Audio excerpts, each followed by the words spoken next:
Welcome to the installation video for this Westods 10.5 float mount Android Auto, Apple CarPlay, stereo receiver, all those things, magic words, blah blah blah. So today we are going to install this unit in a Ford Expedition 2007 Eddie Bauer with navigation, and it's got the rear seat entertainment center, which we don't really use the rear seat entertainment center, but if I take it out, then it just leaves a hole in the headliner. So we're leaving it in. I'm leaving it hooked up. I don't mess around when installing stereos. I go for the correct interfaces. So what I have here is the PAC RP4 FD11, which is for the Ford, Lincoln, and Mercury automobiles in about that 2007 to like 2011 range, I believe it is. This does steering wheel controls within itself, so you don't need the external steering wheel control adapter. This was bought used, so it's been installed previously. New, they go for about $120.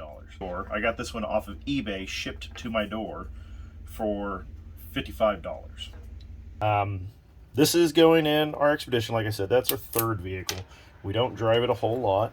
It's for long trips, going up to my parents' place, which is what we're doing Easter weekend, running the kids around to sports and activities and stuff like that. I've been holding off for several years on putting an updated stereo in this, just because I couldn't justify the expense and everything that was involved. I couldn't find a head unit that I liked.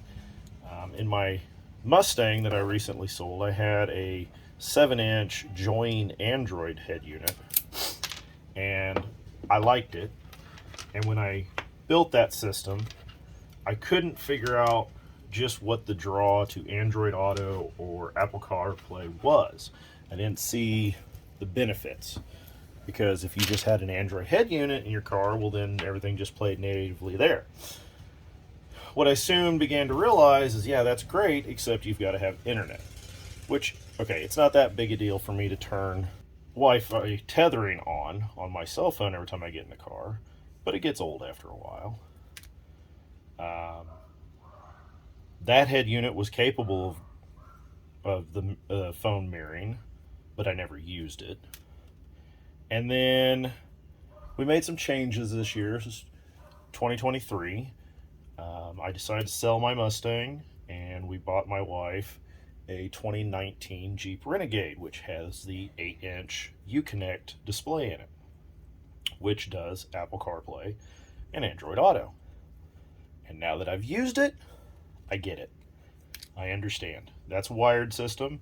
I don't really think I would want to go with wireless, because I'm going to be plugging my phone in to charge it anyways, unless I put the wireless pads in, which I'm not going to. So to me, it actually makes sense now. So I guess you could say I'm older and more wise. So I'm just going through and I'm getting everything lined out. So this is the harness for the stereo. This, of course, is the harness for the adapter. And this is another stereo harness. That's a speaker, that's a speaker. Speaker. That should be a speaker. There's another speaker. Speaker. Speaker. Speaker. So that should be, I'll look and verify, that should be ground, that should be constant, that should be amp signal, which this has a factory amp in it, so I will need that. And if you've never done a wiring harness for stereo, they shouldn't be intimidating. The key is to match colors. And I always just start with the speaker wires, because I don't think I've ever come across a stereo that didn't use the same colors through and through. So it's easy to just get these all wired up and out of the way. Now, I'm a solder and heat shrink guy. A lot of people, well, you saw that I cut just butt-in connectors off of it, crimps, and these are fine, but I prefer to do heat shrink. And I usually don't need that full length. I wish you could buy them cut half of that. So we've got two harnesses for the stereo. One goes there and one goes there. This is going to be your main harness, which luckily a lot of the stuff is in fact labeled. Now what I find interesting here is I have two greens, and one green is labeled steering wheel controls. And just to make sure that everybody is doing what they're supposed to, white, black is negative. So all of the black striped are negative, which is pretty normal. And I'm going to get comments on how I'm going to solder these. And all I can say is that, to be honest with you, as long as you have a good solder, not a cold solder, everything's wicked in really good, it doesn't really matter what technique you apply to wrapping the wires together. Really, the only thing that you can screw up on a solder is having a cold solder, which meaning that your solder got hot enough, that the wire got hot enough to wick the solder in and to make a good solid connection. And again, car audio, you can get away with twisting and heat shrinking. I've done that. I've had temporary installs that I know was going to be coming apart, that I just went ahead and just twisted and heat shrink everything. Alright, so I've got all my negatives. Looks like I'm missing a positive. There it is. Now another comment. You do not have to use red and black. You can use all one color. You can use clear for all I care. It does not matter. And I'm sure there'll be people that say, well, yeah, it does matter. Let's talk about how I wrap my wires together that I'm sure somebody is going to complain about. I cross them, and I twist them, and I just keep twisting till they're all twisted together.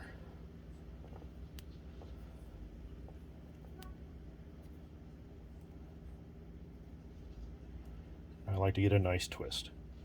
Now, the reason I do this, that's what I was taught when I was in school at MMI, and I took their electrical program, electrical diagnostics program.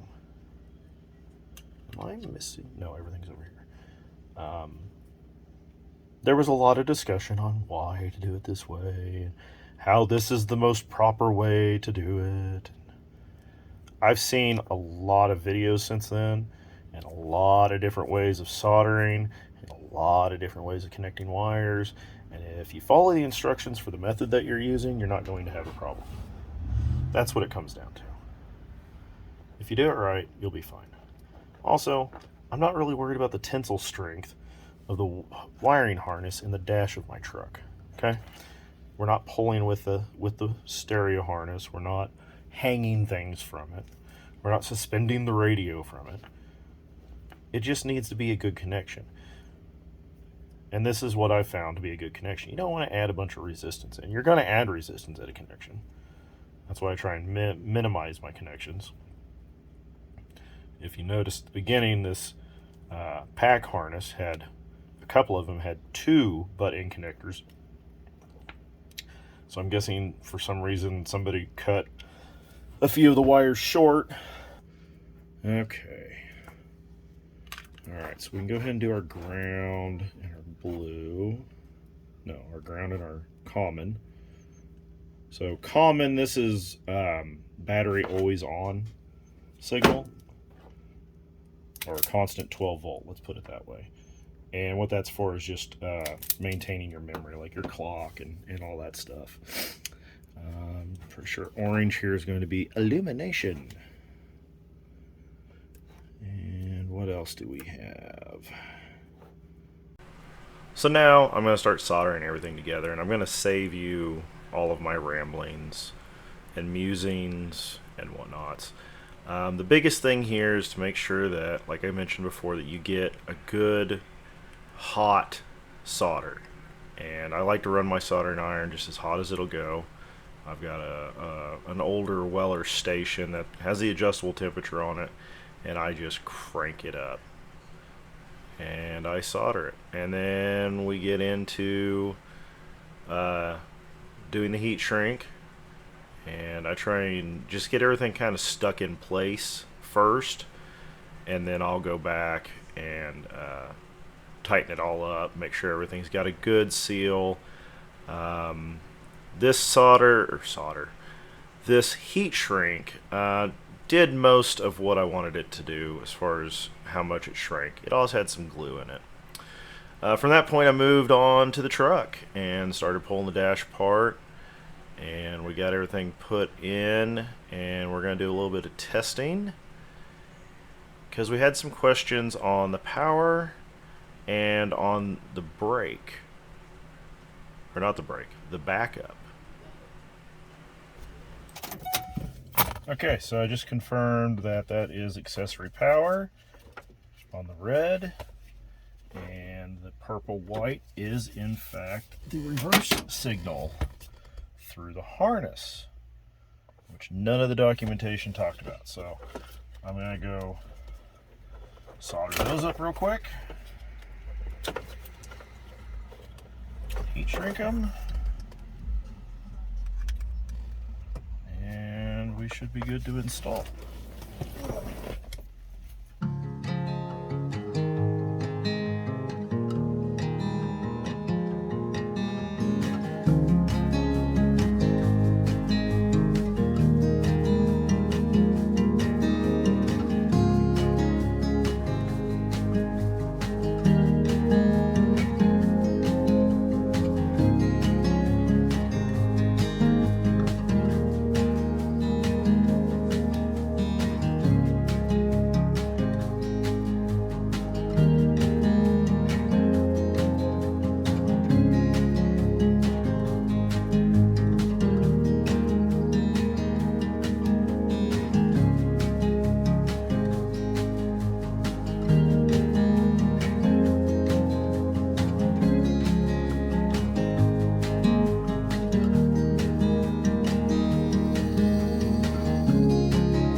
So here we had a very successful power up. I'm going to save you the static.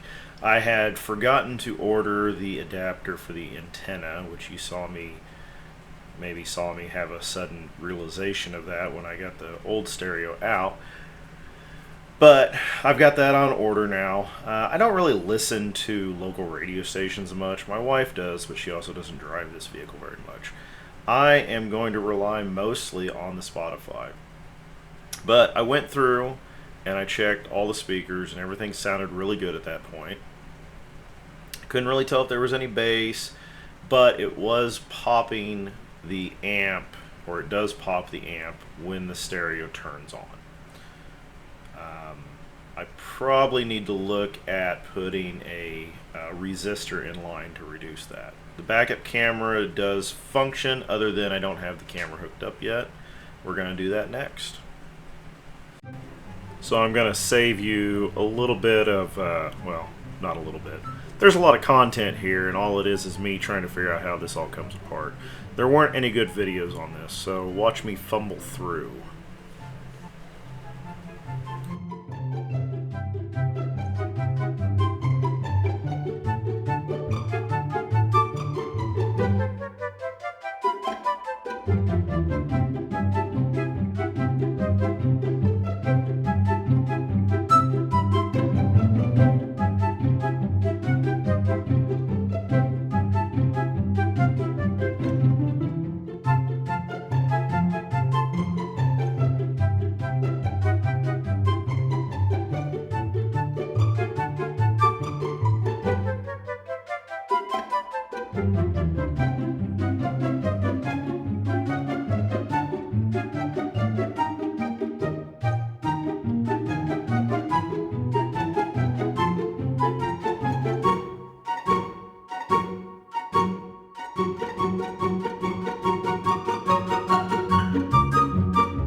So, like I said, there wasn't any videos that I could find on how to take the rear interior out of this truck.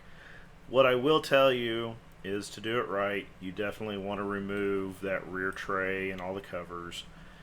I found a lot of broken upholstery or panel fasteners in this truck, so that indicates to me that somebody's been into it. Also, I found a little bit of broken glass, so at some point one of the windows was broken out of it.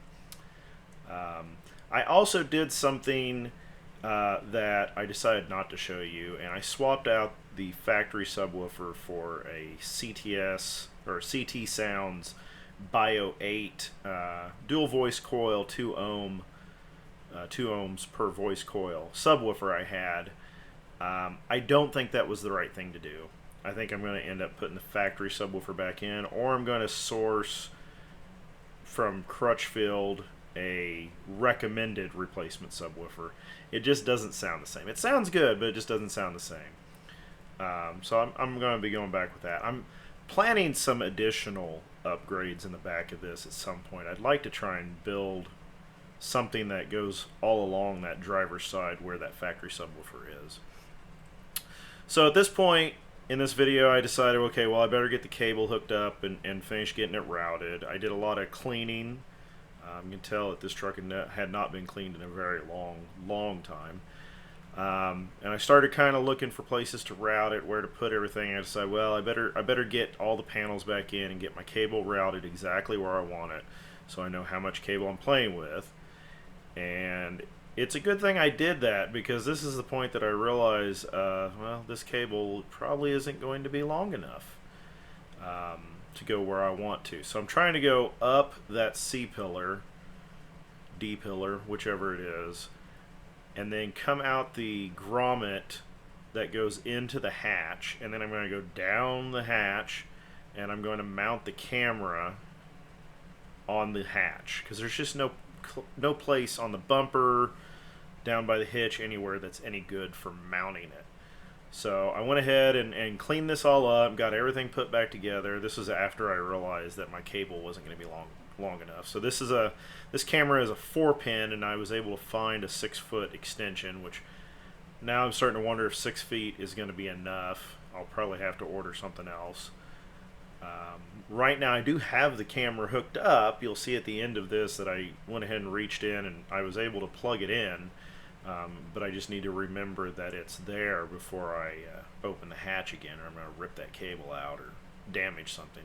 So where I decided to mount that camera is on the underside of that chrome trim on the back, and there's 2 plate lights, and then in the middle there's a push button to release the glass. So I got it all cleaned up. I used the double-sided sticky tape that came with it and then secured it in place. And then drilled a hole for it to go through the plastic, and then I rerouted everything. And then I did a little trick to get it into the body, and I just went through the edge of the existing grommet and then just shoved that in and then put everything back in place. And then at the end of it, I did test the camera. Everything's working really good. I got a little bit more of adjustment to do on it, but don't you always? At this point, I'm waiting on my extension cable, so I just went ahead and threw all the hatch panels back in the back, and I'll get that all put together once I get my extension cable. So at this point, that's the end of the install. And if you want to see my feelings on this stereo and how it functions and what it does, go ahead and jump over to my review video. I'll give you all the information that I can think of and go over all the key features. I'll tell you this much. At this point, I like it. I think it's worth checking out. Thanks for watching, everybody. I really appreciate it. If you have any questions, go ahead and drop them in the comments. And have a good day.